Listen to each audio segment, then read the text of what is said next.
परमात्मा नमः। मैं आचार्य हृदय अवस्थी आप सभी का शास्त्र चर्चा चैनल पर हार्दिक स्वागत करता हूँ। प्रातः स्मरणीय गुरु जी पंडित भगवत शरण शुक्ल वेद मूर्ति तपोनिष्ठ गीता उपनिषद पुराण धर्मशास्त्र विशेषज्ञ और व्याकरण के पूर्व विभाग अध्यक्ष काशी हिंदू विश्वविद्यालय वाराणसी हम लोगों को चरक संहिता के शारीरिक स्थान पर ज्ञान दे रहे हैं और द्वितीय अध्याय है।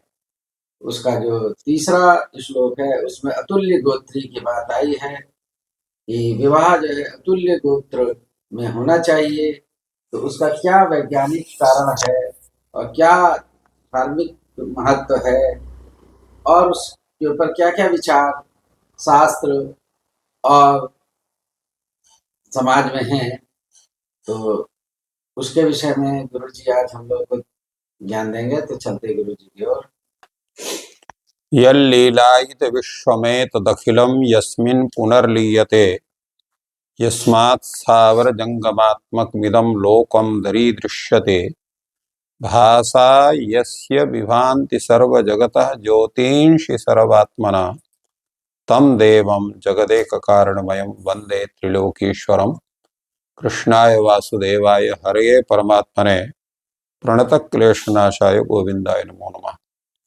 शास्त्र चर्चा इस चैनल से संबद्ध सभी विद्वद्गण, सभी जिज्ञासु छात्र वृंद, सहृदय सज्जन वृंद एवं इस चैनल के व्यवस्थापक आचार्य हरिहृदय अवस्थी जी, आप सभी का इस चरक संहिता के द्वितीय अध्याय, जिसका नाम अतुल्य गोत्रीय शरीराध्याय है, उसके इस विचार परंपरा में स्वागत है। पूर्व दिन हम लोगों ने तृतीय कारिका में विवाह के विषय में, गर्भाधान के विषय में विचार हुआ था, तो उसमें अतुल्य गोत्र के विषय में भी विचार किया गया था। तो सर्वप्रथम ये सभी को एक जिज्ञासा हो सकती है कि यह गोत्र शब्द का अर्थ क्या है, गोत्र शब्द का हम क्या अर्थ करें जिसके आधार पर हम लोग उसको जानने पाए। तो गोत्र शब्द की जो व्याख्या की जाती है तो उसका है गवते शब्दयति पूर्व पुरुषान्यत इति गोत्रम संतति, अर्थात जिस परंपरा के आधार पर हमारे जन्म का, वंश का स्वरूप है, उस वंश के प्रवर्तक आचार्य जो हैं उनके नाम से और उसके पश्चात उनके संतति के नाम से गोत्र परंपरा प्रारंभ होती है। इस गोत्र परंपरा का जो प्रारंभ है वो कहाँ से होता है, तो वो सर्वथा अवज्ञेय है, क्योंकि जो गोत्र परंपरा है इसमें संपूर्ण भारत के प्रत्येक वर्ग के लोग आते हैं, वो चाहे वो ब्राह्मण हो, चाहे क्षत्रिय हो, चाहे वैश्य हो, चाहे शूद्र हो, और जो उस परंपरा को छोड़ करके अन्य परंपरा में चले गए वो भी उस गोत्र के अंतर्गत हैं, परंतु वो चूंकि उस परंपरा को उन्होंने छोड़ दिया है, उनकी परंपरा के ध्वस्त होने के कारण उनका जो संबंध है तत्त गोत्र आदि से नहीं रह गया। और केवल भारत में ही नहीं, संपूर्ण विश्व में यह व्यवस्था थी, क्योंकि संपूर्ण विश्व में भारतीय संस्कृति का ही स्वरूप था।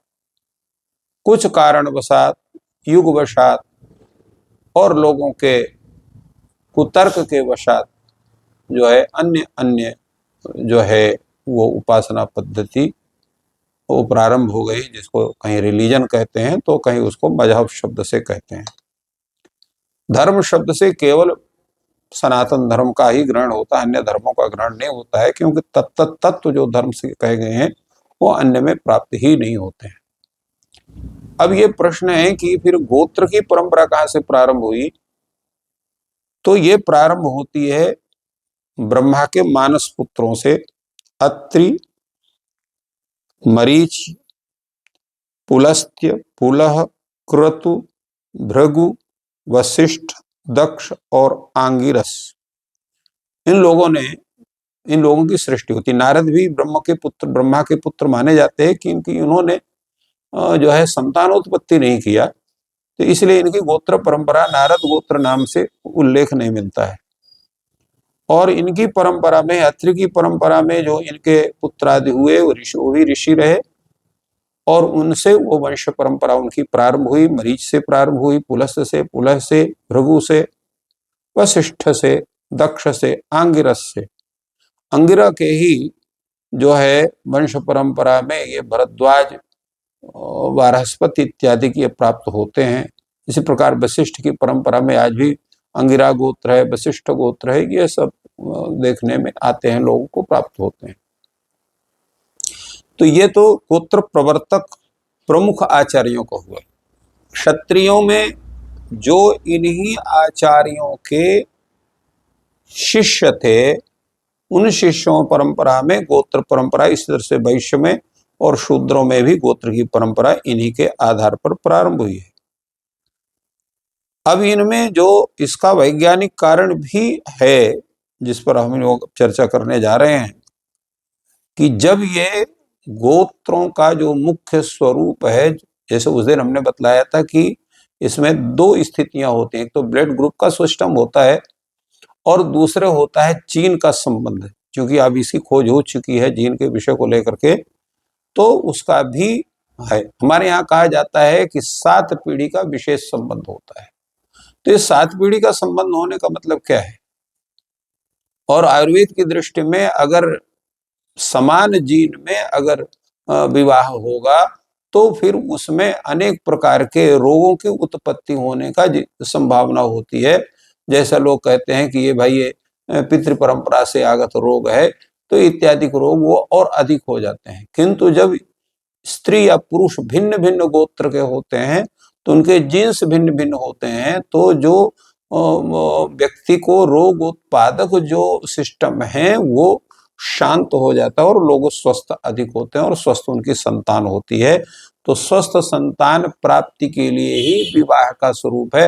हमारे यहाँ कालिदास भी कहते हैं प्रजायै गृह में अधीनम, प्रजा की प्राप्ति के लिए ही विवाह किया जाता है। भोग साधन के लिए विवाह करने की तो आवश्यकता ही नहीं है। तो कहीं पर भी आदमी अपने जो है उस स्थिति को शांत कर सकता है, बशर्ते विवाह का जो मुख्य हेतु है वह है जो है संतानोत्पत्ति और उत्तम संतानोत्पत्ति। इसलिए अतुल्य गोत्र का विवाह कहा गया है।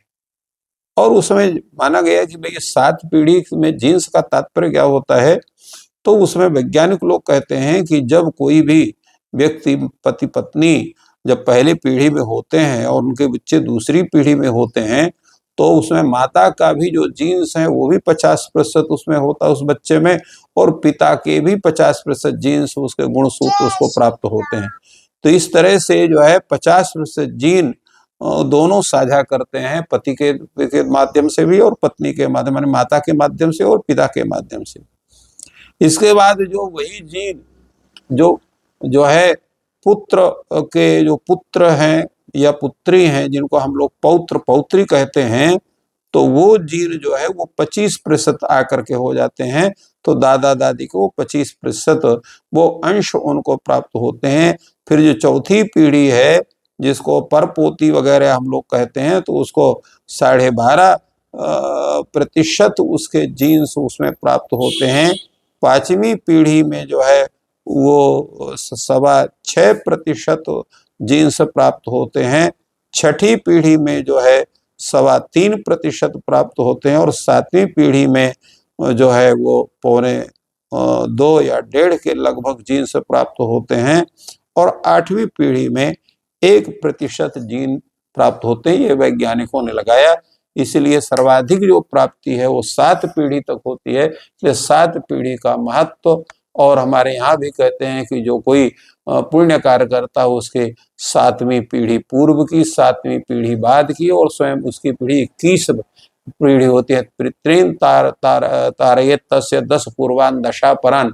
तो 10 पूर्वान दशा परान का जो तात्पर्य है, और स्वयं एक पीढ़ी, तो 21 पीढ़ी का भी उल्लेख, 10 पीढ़ी का भी उल्लेख होता है। तो 10 पूर्वान दशा परान में जो 21 पीढ़ी है, तो इसका मतलब है कि वैज्ञानिक जो धारणा है, जिसको उन्होंने 8वीं पीढ़ी तक एक अंश को बतलाया, तो वह एक अंश 10वीं पीढ़ी तक जाता है, और 10वीं पीढ़ी बाद में भी जाता है, पूर्व की 10वीं पीढ़ी में रहेगा पर। तो इसलिए उनके सबके उद्धार की या उनसे संप्राप्त स्वरूप की परिकल्पना होती है। यद्यपि वैज्ञानिकों ने अभी तक ये पता नहीं लगाया पाया कि 8वीं 9वीं 10वीं 11वीं 12वीं इत्यादि पीढ़ी है तो उसमें जीन्स के सिस्टम मिलेंगे कि नहीं होंगे, किंतु भारतीय अध्ययन प्रणाली की जो मान्यता यही है कि तदगोत्र से संबंधित चाहे वो सैकड़ों पीढ़ी हो जाए, फिर भी कुछ न कुछ जीन्स के अंश उसमें प्राप्त होते हैं। और वैज्ञानिकों को इस विषय में और भी परिकल्पना करना चाहिए, उसमें जानकारी करना चाहिए, उस पर शोध कार्य होना चाहिए कि अगर 50वीं पीढ़ी का वह व्यक्ति है, भारतीय परंपरा में इस तरह की वंश परंपरा आपकी हो कि हजारों पीढ़ी हो गई हैं उसी गोत्र को लेकर के, और अन्य भी हैं। आज भी सगोत्र में विवाह भारतीय परंपरा में संपूर्ण भारत में कहीं नहीं, चाहे वो पूर्व भारत हो, चाहे मध्य भारत हो, चाहे दक्षिण भारत हो, चाहे पश्चिम भारत हो, चाहे मध्य भारत हो, कहीं भी भारतीय परंपरा नहीं है कि सगोत्र विवाह करने का। और इसी तरह से इस भारतीय उपद्वीप में नेपाल है, और भी जहाँ जहाँ भारत के लोग हैं, भूटान है, और जो आसपास के देश जहाँ जहाँ पर भी भारतीय हैं, विदेशों में जो भारतीय हैं, वो भी सगोत्र में विवाह इसी कारण से नहीं करते हैं क्योंकि जीन्स के समान होने की संभावना बन जाती है। तो ये समझ करके जो है ग्रंथकार चरक संहिताकार ने यहाँ पर अतुल्य गोत्रस्य रजः प्रजायते रहो विशिष्टम इतनी कृतस्य का उन्होंने उल्लेख किया। तो इस तरह से इसमें इसका विचार परंपरा प्राप्त होता है, और उसका मुख्य वैज्ञानिक कारण भी है, धार्मिक कारण भी है। धार्मिक कारण के है यह है कि अगर समान गोत्र में विवाह करने से वो जो है उसमें इतनी विगुणता आ जाती है, न केवल उसको जीन्स को लेकर के, अभी उसके बुद्धि में, उसके स्वभाव में, जो धार्मिक कृत्य में भी उसके अंदर रजोगुण और तमोगुण का आधिक्य हो जाता है, उसमें सत्व गुण का जो है ह्रास हो जाता है। इस कारण से भी उसको चांडालवत कहा गया है। चांडालवत का तात्पर्य नहीं वो चांडाल हो जाता है, चांडालवत का तात्पर्य है कि तमोगुण प्रधान उसका स्वरूप हो जाता है। तो तमोगुण प्रधान जिसका स्वरूप हो जाता है वो पूजा कर्म में अर्ह नहीं होता, वो आराधना के अर्ह नहीं होता है, अर्थात वो यागादि कर्म की आराधना के लिए वो होता नहीं है, क्योंकि वहां पर का सिद्धांत है देव भूत्वा देवम यजेत। तो देवभूतम देवम यजेत का तात्पर्य है कि मन वाणी कर्म से पूर्ण सात्विकता का आधान आपके अंदर होना चाहिए, और जो इस तरह का व्यक्ति है उसके अंदर पूर्ण सत्व गुण का आधान बनता ही नहीं है, क्योंकि उसका स्वरूप ही विकृत हो जाता है।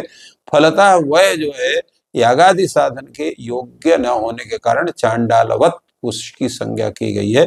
तो ये एक रहस्य है, जिस रहस्य का उद्घाटन जो है चरक संहिताकार ने अतुल्य गोत्रस्य इस शब्द के माध्यम से किया। तो इस प्रकार गुरु जी ने जो धार्मिक और सामाजिक महत्व है अतुल्य गोत्री का उस पर प्रकाश डाला। और यहाँ पर जो जीन्स की बात कर रहे हैं, तो जीन्स तो होते हैं लेकिन रोगकृत या जो अविकृत हैं या विकृत हैं, जैसे जो विकृत जीन्स है तो वो किस पीढ़ी तक जा रहा है, ये बात कहने का तात्पर्य था गुरु जी का। और दूसरी बात, वैज्ञानिकों ने भी शोध किया है कि एक्स लिंक, जो कि माता का गुणसूत्र माना जाता है कि एक्स है और जो पिता का वाई है, तो कुछ डिसीजेस एक्स लिंक्ड हैं जो डिसेंड करती हैं बच्चों में, और कुछ डिसीजेस जो है वाई लिंक्ड हैं। आगे वैज्ञानिकों में ये होगा है, तो उसके ऊपर आगे फिर कभी हम लोग वीडियो बनाएंगे। तो एक्स लिंक्ड और वाई लिंक्ड